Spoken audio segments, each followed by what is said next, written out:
Hello again. I'm Dustin Kirkland, and I'm here with Maya Kacharovsky. She is the security product manager for containers at Google. And we're going to talk a bit about the security angle here at KubeCon.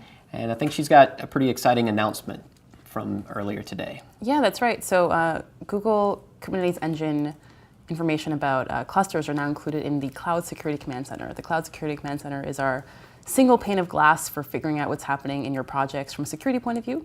Think about it as security monitoring rather than, say, application monitoring. And now you can see what's happening for those GKE clusters right in Cloud CSCC. What's really exciting about that also is that we have 5 container security partner integrations natively in GKE in Cloud Security Command Center. Can you name all 5? Yes. Okay. Aqua Security, Capsule 8, StackRox, Sysdig Secure, and Twistlock all can now write their findings directly to the Cloud Security Command Center for what you're running in GKE. Now, is that runtime or is that at build or developer time? What's the... Sure. So we think about container security at Google in 3 different aspects. One is what we'll call making sure your containers are secure to develop. Okay. So do I have some way of managing my network policies and secrets and different kinds of deployment policies, identities, et cetera, that I need to have? The second area is what we'll call build and deploy security. Okay. So how do you know that your images are vulnerability free, don't contain ODAs, Right. That they've gone through your CI/CD pipeline before they're deployed to production? Right. The main thing that we have in that space right now is something called Grafeus. It's an open source project. There's a couple talks actually at KubeCon on Grafeus by the TL of that project, Wendy. Okay. And that allows you to track the metadata of your projects, including vulnerability scan results for those images, so you can then determine whether or not you can deploy those images. Kubernetes at large, it seems like there's a lot of work that's gone into more secure images without 0 days. It seems like something that we've really got to get on top of, right?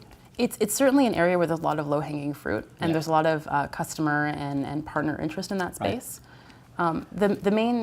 The main problem to solve in that space right now is just the sheer volume of vulnerabilities that people have. So I've had customers ask me, how do I, what do I do if I find a vulnerability that doesn't have a patch that exists yet?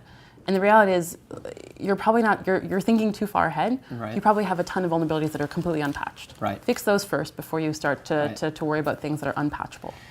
So is the best advice we have to give is rely on the operating systems vendors to provide those updates and just make sure that those updates are as installed as possible in all of your base images?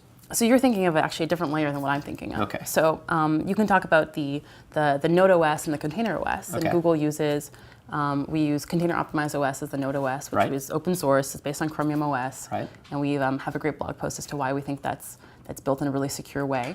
And then you can use the Container OS, and we have lots of options, again, on Google, or you can bring your own. Right.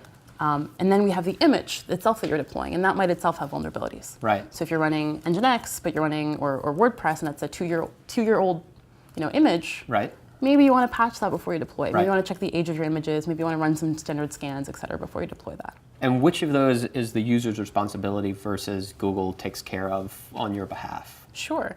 If you're using a Node OS or a Container OS that's provided by Google, it's Google's responsibility to patch it, but it's your responsibility to pick what you want. Okay, right? so the user picks, and then Correct. Google handles the patching of the base OS as a managed service effectively. If they pick an OS that we provide. Okay. So if you choose to bring your own Container OS, then it's your responsibility, obviously. The image OS is your responsibility the image itself is your responsibility to secure. Okay, but this single pane of glass now should maybe help users a bit more? So that's the third area. So that's our container runtime security area, which is, I have a container now running in production, and I've done everything I can to, fiddle with all the things in GKE and scan my images before they're deployed. But what if there still is an ODA, and what if somebody gets into my container and starts doing something bad?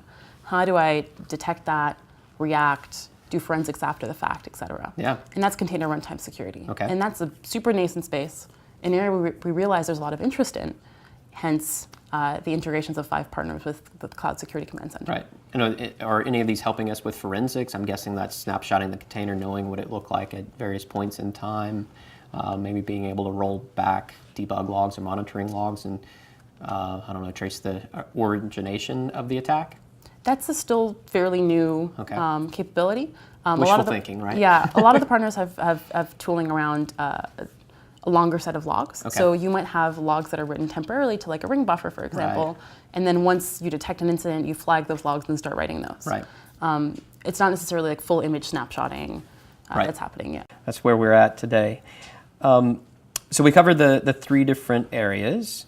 I'm curious if there are kinds of attacks that you'd like to maybe highlight, the types of things that either developers should be aware of when writing an application or IT administrators should be aware of as they're operating clusters. Yeah, I mean, it's in some sense it's kind of boring for a security professional. It's not that different than what you see as attacking a VM, right? You're going to see credential theft, privilege escalation. You might see abuse of compute. In this case, crypto mining is a fairly popular thing to do. Yeah. They're not new kinds of attacks. And often people are actually not aware that they're in a container when they're doing the attacks. They're not attacking Kubernetes per se. Right. They're just attacking Whatever some the open OS is. compute thing. Yeah. And oh, I happen to be in a container. Like, that's great. Indeed. Interesting.